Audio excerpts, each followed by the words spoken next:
Ćao svima, ja sam Aneta i dobrodošli u moj novi video. Vidjela sam video na sličnu temu i jako mi se dopao. Dakle, tema bi bila da se probudim i da vidim da mi nestane sva šminka, šta je ono što bih opet kupila. Odnosno, koji su to proizvodi koje zaista jako volim, jako puno koristim. I dok sam smišljala kako da koncipiram ovaj video, odlučila sam da to budu proizvodi koji mi bukvalno prvi padnu na pamet. Da se razumijemo, postoji jako puno proizvoda koji su dobri, jako puno proizvoda koje volim. Ali željela sam da to bukvalno budu proizvodi po jedan iz svake kategorije koji mi prvi padne na pamet. Svakako planiram da napravim neki, da kažem, serijal videa mojih top 5, pa da to bude po kategorijama mojih top 5 pudera, top 5 konsilera i tako dalje. Ali ovdje sam željela da to bude stvarno ono što mi je prvo palo na pamet i što bi baš ono željela u tom trenutku da stavim na svoje lice. Također, bolesna sam, tako da iz tog razloga pričam ovako i nemojte mi zameriti na tome. Također, ukoliko ste novi ili ukoliko još uvijek se niste prijavili na moj kanal, onda to obavezno radite klikom na dugme subscribe kako bi mogli da pratite sve nove videe koje izbacujem. I također, ukoliko vam se sviđa ovaj video, obavezno ga lajkujte i pišite mi u komentarima ukoliko imate bilo kakve predloge ili sugestije. Moram još jednom da se ogradim i da kažem da postoji zaista jako puno mnogo dobrih proizvoda, jako puno proizvoda koje volim da koristim i koje mi odgovaraju, ali ovo su stvarno neke stvari koje možda najčešće koristim i za koje znam da kako god da sam raspoložena, kakav god make-up da želim, da je to nešto što sigurno znam da će da radi na meni. Ali primer nemam, zato što generalno nisam osoba koja toliko često koristi primere, ponekad prosto volim da stavim primer, ali nije nešto što mi je baš neophodno, tako da tu stavku sam preskočila. Tako da prva stavka bi bila puder i u pitanju je Fenty Beauty puder. Ko me prosto prati zna da ovaj puder zaista obožavam. Znači u pitanju je Pro Filter puder, moj u nijansi 140. Puder izgleda ovako i zaista je odličan. Ono što se meni jako dopada je što ima jako dobru pokrivnu moć, kao što možete da vidite, a sa druge strane je jako lagan i ne osjećate kao da imate nešto na koži. Jako je postojan i u principu se sam setuje. Volim da ga koristim i leti, volim da ga koristim i zimi, tako da ovo je nešto što mi prvo palo na pamet, što znam da mi je odlično i što znam prosto da nema greške sa tim, tako da Fenty Beauty puder, svaka preporuka za njega, osim za nekoga koji ima izrazito suvu kožu, s obzirom da je mat puder, ne verujem da će mu prijeti. Drugi proizvod bi bio konsiler. Što se konsilera tiče, obožavam konsilere, volim da ih kupujem, volim da ih isprobavam, ali odlučila sam se za one koji zaista najčešće koristim i to je prosto konsiler za koji se hvatam onako svaki dan, pogotovo kad žurim i kad ne znam šta ću, ja se uhvatim za njega. Volim ga jako se lepo ponaša na koži. U pitanju je Fit Me konsiler od Maybelline, moj je u nijansi 15 i evo kako on izgleda. Znači on ima onako da kažem srednju pokrivnu moć. Jako je lagan. Jedina mana je što se jako brzo troši. On ima 6,8 ml, ali bukvalno ja ne znam koja mi je ovo bočica po redu, stalno ga dokupljujem. Jako lagana tekstura, jako se lepo ponaša u toku dana. Zaista nikad nemam problem sa njim. Ja ga stavljam na zonu ispod očiju, na nos, na čelo, iznad gornje usne, na bradu i zaista sam jako zadovoljna sa njim. I ne mogu da kažem da sam imala baš nešto puno razmišljanja. Kažem, imam puno konsilera koje volim, ali on mi je onako nešto za svakodnevnu varijantu što mislim da je fenomenalno. Nakon toga na redu bi bio puder za setovanje i stvar koju obožavam, koju koristim bukvalno od trenutka kad sam kupila i prosto ne menjam je trenutno, je Huda Beauty, puder za setovanje, moj u nijansi Pound Cake. To je ovako nijansa koja je malkica, onako znači nije skroz bela, već onako malo vuče na žućkasto. Ovo je prosto puder za setovanje koji mi jako odgovara. Baš teško nalazim pudere za setovanje koji mi se sviđaju. Ovo mi je super. Sviđa mi se što je boja tako malo na žućkasto, to se ne vidi ništa sad nešto specijalno, doduše ne znam zašto vam pokazujem sad moje lice kad ga danas nemam na sebi, ali zaista stvar koja mi jako odgovara, koja je jako dobro, da kažem, drži šminku, šminka mi se ne pomera u toku dana. Ono što je meni najbitnije kad je setovanje šminke u pitanju je zona ispod očiju i zona oko nosa. Ovo ostalo često i ne setujem, ali ovo mi se pokazalo kao fenomenalna stvar gde bukvalno bukvalno kako setujem šminku tako ostane, a opet nije previše jako i nije onako da mi se stiska ispod očiju, onako da bude neprijetno, već zaista onako lepa, da kažem, svilenkasta tekstura, a odlično radi svoj posao, tako da svaka preporuka i mislim da ko me prati da sam udavila s ovim i da svi znaju da koristim nijansu Pound Cake, ali zaista svaka preporuka. Kada je bronzer u pitanju, stvar koju sam totalno bez veze kupila, ne sjećam se ni zašto sam je kupila, prosto kao ajde da je isprobam. I od trenutka kad sam je kupila, najviše koristim.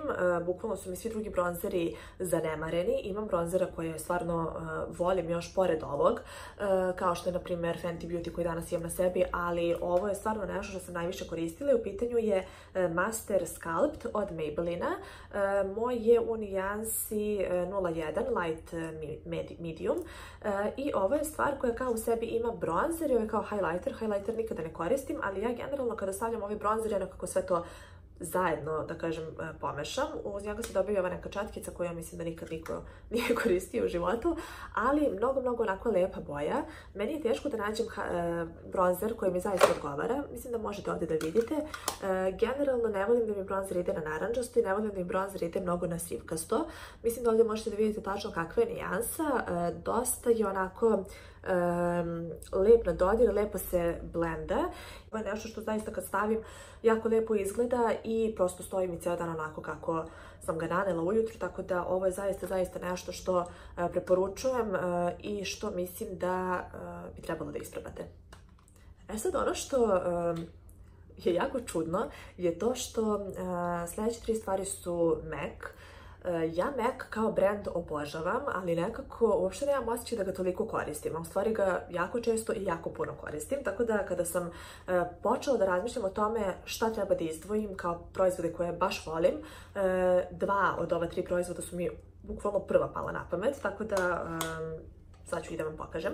Prva stvar je Warm Sol, ovo je rumenilo od MAC-a koja izgleda ovako. Meni je ovo 3. kutijica ovog rumenila i možete da vidite da već, pošto ovo je onako izbočeno, da je već ravno, znači jako sam blizu kraja. Ovo je rumenilo koje obožavam. Generalno nisam neki veliki ljubitelj rumenila, mogu da prođem i bez rumenila, na primjer danas uopšte nemam rumenilo na sebi, ali ovo rumenilo mi se jako dopada zato što prvo, boja mi je jako lepa, onako da kažem malo neutralnija i ono što mi se još sviđa je to što ja ovo koristim često i kao rumenilo, a često koristim kada nemam dovoljno vremena da se šminkam ili čak i u trenucima kad me nekad mrzi da se šminkam, ja to nanesem bukvalno umesto bronzera. Zaista jako lepa neutralna nijansa, onako nešto da kažem neka onako kajsijasta boja, ali zaista mislim da je namenjena i za letnji period i za zimski period i da uopšte nema puno greške sa ovim. Kada su rumenila u pitanju, ja retko kad imam potrebu da stavim sad baš nešto što je rozikasto ili bilo koje druge boje, tako da često se opredeljujem za neke tako malo neutralnije, tako da ovo je super stvar. Ako ne volite rumenila, a želite da počnete možda da ih koristite, onda ovo je, ja mislim, pravi izbor. Sljedeća stvar, ovo sam ubacila zato što po meni ovo može da bude multifunkcionalno. MAC je u pitanju, oni kažu da je to isto rumenilo, u pitanju je nijansa Fairly Precious, sve ću da popišem ispod videa i to izgleda ovako. Ovo sam ubacila zbog toga što je po meni ovo jedan od najboljih proizvoda što se šminke tiče. Izgleda ovako. Izgleda jako sjajno i baš onako izgleda intenzivno, ali to kad se stavi, to toliko lepo se ponaša na koži. Isto je jako onako lepa, da kažem, kajsijasta boja. I čak i ako izgleda ovako jako i sjajno, to toliko lepo izgleda na koži, toliko daje neki onako sjaj, toliko daje onako osvežen izgled kože, izgleda odmorno i ono što mi se još dopada je to što može da se koristi po meni i kao highlighter i može se koristiti također kao senka, kao i sve ove druge stvari, znači i bronzer i rumenilo i ovo drugo rumenilo. Često kada žurim koristim noćima umjesto senke.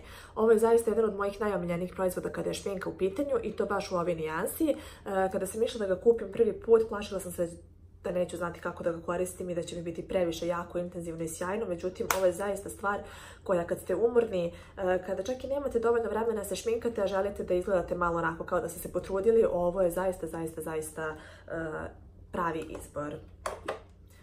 Kada su highlighteri u pitanju, tu sam imala najviše poteškoća, zbog toga što Meni se rijetko koji highlighter ne svidi. Volim highlightere, volim da se sijam, kao što možete da vidite.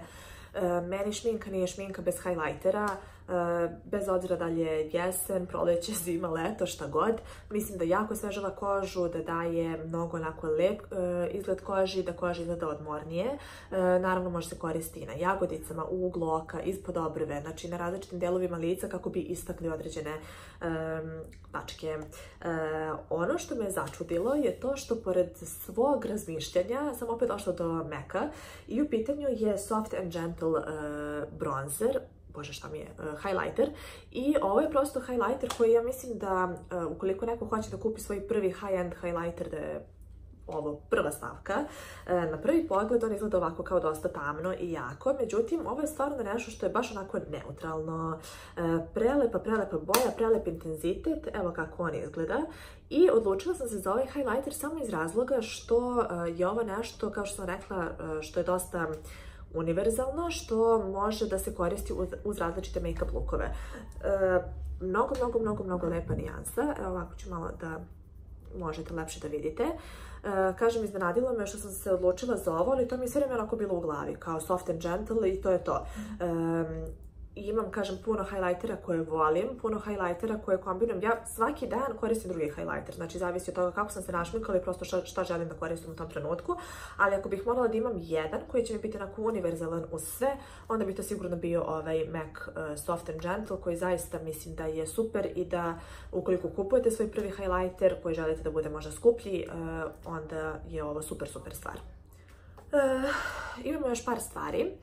Došli smo do očiju i do palete sa senkama. Kada su senke u pitanju, obožavam palete sa senkama i kao što sam rekla u nekom od prethodnih videa, planiram uskoro da snimim svoju kolekciju paleta sa senkama i da izdvojim top 10. Ali ono što najviše volim su te neke nude, neutralne, rozikaste, bež, braunkaste boje koje koristim i za dnevnu, i za večernju varijantu, i za lagane, i za intenzivni make-up.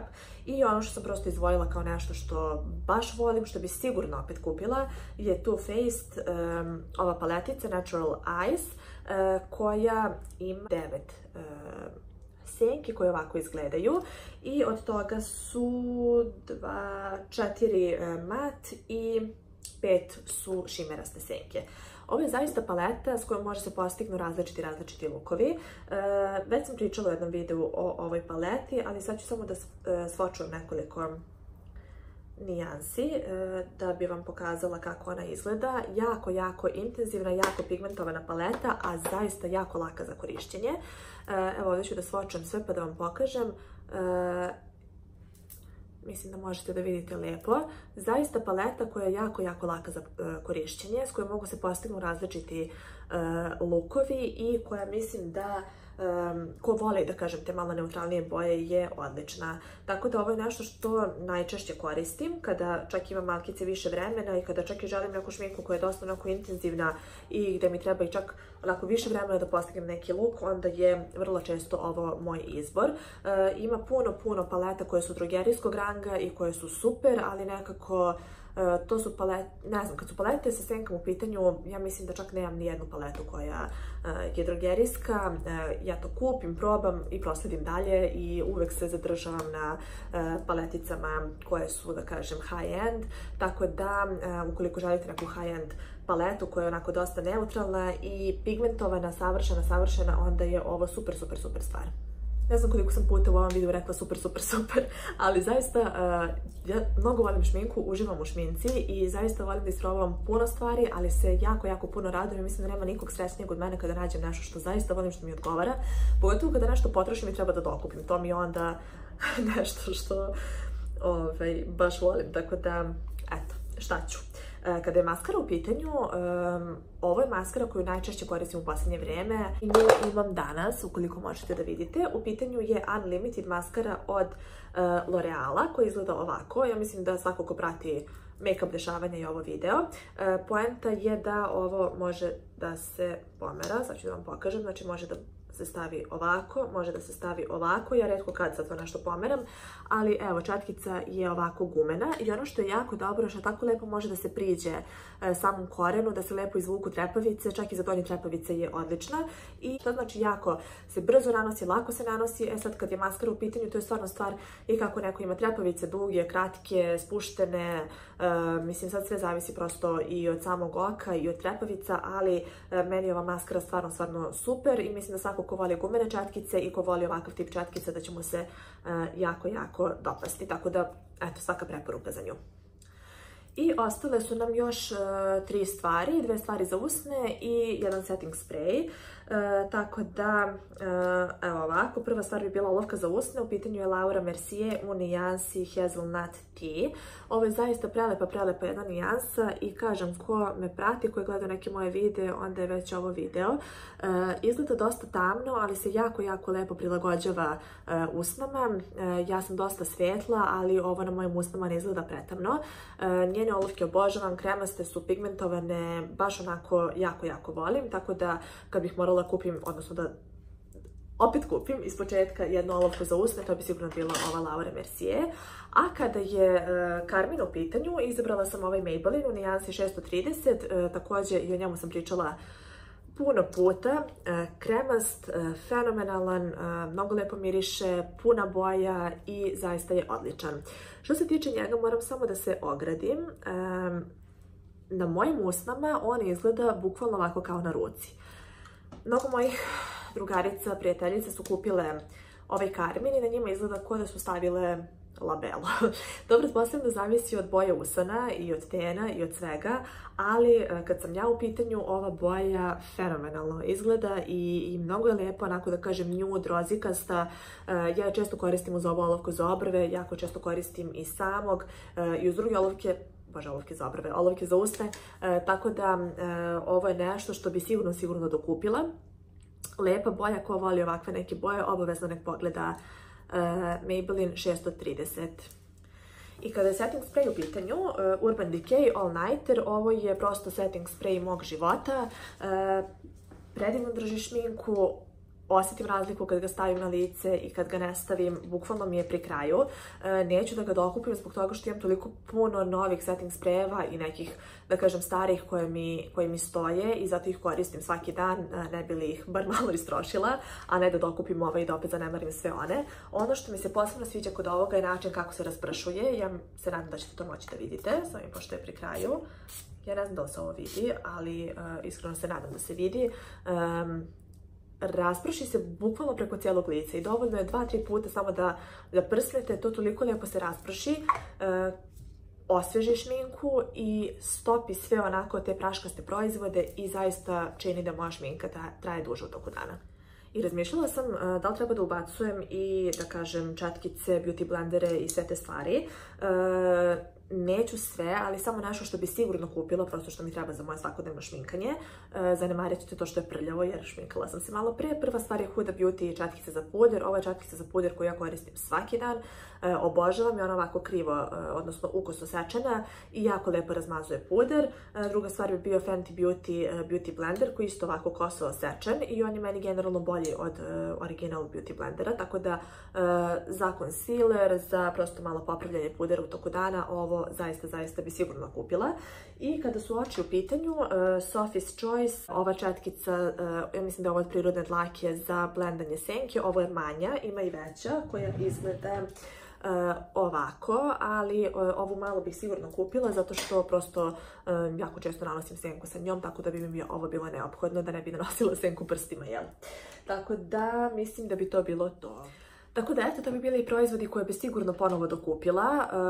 Kad sam smišljala ovaj video i koje ću proizvode da izdvojim, razmišljala sam samo da mi se ne desi to da ne moram da kupujem svu šminku iz početka i da mi ne nestane sa moja šminka, pošto je zaista jako volim. Ali šalu na stranu, ovo su sigurno proizvodi koje bih opet dokupila, za koju dajem baš onako moju preporuku.